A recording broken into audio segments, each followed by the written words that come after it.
নমস্কাৰ। আজি আমি আপোনালোকক দেখাব খুজিছো গুৱাহাটীৰ দৃশ্য। হয়, এয়া গুৱাহাটী মহানগৰৰ দৃশ্য। গুৱাহাটী বেলতলাৰ দৃশ্য আপোনালোকক আমি দেখাব খুজিছো। চাওক, চাৰিওফালে উন্নয়নৰ এক নমুনা। আমি ক'ব পাৰো নেকি যে আকৌ এবাৰ মোদী চৰকাৰ আমাৰ পুনৰ অসমত এয়া চাওক উন্নয়নৰ যি গংগা বৈছে। আপোনালোকে চাওক, চাৰিওফালে এতিয়া উন্নয়নৰ গংগা বৈ আছে। আৰু আমাৰ সন্মানীয় মুখ্যমন্ত্ৰী ডক্টৰ হিমন্ত বিশ্ব শৰ্মা ডাঙৰীয়াই উন্নয়নৰ কথাবোৰ বাদ দি মানুহক ভীতিগ্ৰস্ত কৰিবৰ কাৰণে, মানুহক ইছ্যু ডাইভাৰ্ট কৰিবৰ কাৰণে বিভিন্ন কথাত তেখেতে প্ৰতিক্ৰিয়া দি আছে। কিন্তু আমি মুখ্যমন্ত্ৰী ডাঙৰীয়া আপোনাক প্ৰশ্ন কৰিব খুজিছো যে গুৱাহাটীৰ বানপানীৰ সমস্যাৰ সমাধান কেতিয়া হ'ব? আজি এজাক বৰষুণ দিলেই গুৱাহাটীত এই পৰিৱেশ সৃষ্টি হয়। আপোনালোকে চাওক, এয়া গুৱাহাটীত উন্নয়নৰ গংগা বৈ আছে। চাৰিওফালে পানী আৰু পানী। জনসাধাৰণ এতিয়া যি ধৰণে জনসাধাৰণক ভীতিগ্ৰস্ত কৰি আছে, ইছ্যু ডাইভাৰ্ট কৰি আছে, ইছ্যু ক্ষেত্ৰক লৈ অসমৰ জাতীয় সংগঠনসমূহ নিমাত হৈ আছে। আপোনালোকে চাওক, আজি জাতীয় সংগঠনে এই প্ৰশ্নবোৰ কেতিয়াবা প্ৰশ্ন উত্থাপন কৰিছে নেকি? কৰা নাই।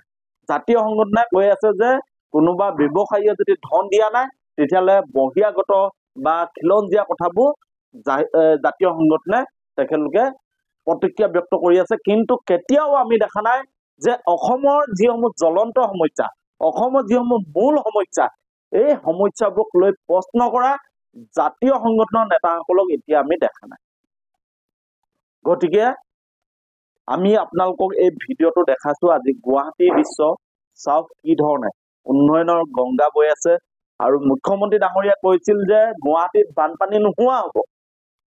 গুৱাহাটীৰ দায়িত্বত থকা মন্ত্ৰী জয়ন্ত মল্ল বৰুৱা ডাঙৰীয়াই গুৱাহাটীত বানপানী নোহোৱা হ'ব বুলি তেখেতে কৈ আছিল।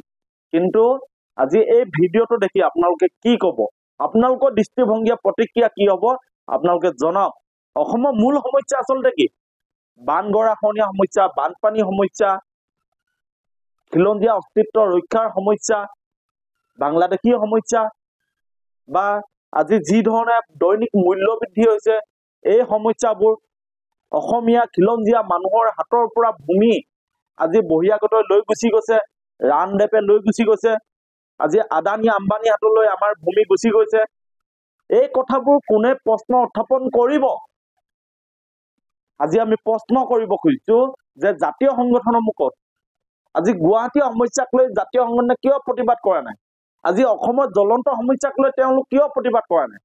কাৰণ প্ৰতিবাদ কৰিবলৈ হলে মামা পাকেটৰ পৰা ওলাই আহিব লাগিব।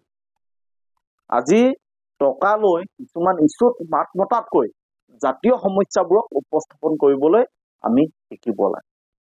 আমি জাতীয় সংগঠনত থাকোঁতে জাতীয় প্ৰশ্নৰ ওপৰত কেতিয়াও আপোচ কৰা নাছিলো। সদায় জাতীয় প্ৰশ্নক লৈ আমি সৰব আছিলো। আৰু জাতীয় প্ৰশ্নক লৈ মাত মতাৰ বাবে আমাৰ ওপৰত কেইবাটাও গোচৰ লাগিছিল। আপোনালোকে যদি আমাৰ ইতিহাস চাই, আমি ছাত্ৰ অৱস্থাত ছাত্ৰ সংগঠন কৰিছিলো আৰু নিৰ্দিষ্ট সময়ত আমি ছাত্ৰ সংগঠনৰ পৰা আঁতৰি আহিছিলো। আজি কিন্তু কিছুমান ছাত্ৰ সংগঠনক লৈ আমাক প্ৰশ্ন উঠে, তেওঁলোক সঁচাকৈ ছাত্ৰ নে? গতিকে এই কথাবোৰ সময় থাকোঁতে অসমীয়া জাতিয়ে বিচাৰ বিশ্লেষণ কৰক।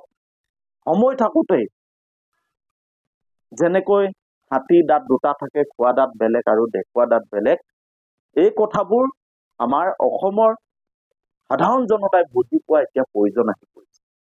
আজি সংগঠনৰ নামত আৱেগিক সৃষ্টি কৰি খিলঞ্জীয়া অখিলঞ্জীয়া, অসমীয়া অনা অসমীয়া ব্যৱসায়টো ভালেই কৰিব, কিন্তু জাতীয় সমস্যাক লৈ তেওঁলোক কেতিয়াও মাত নামাতে।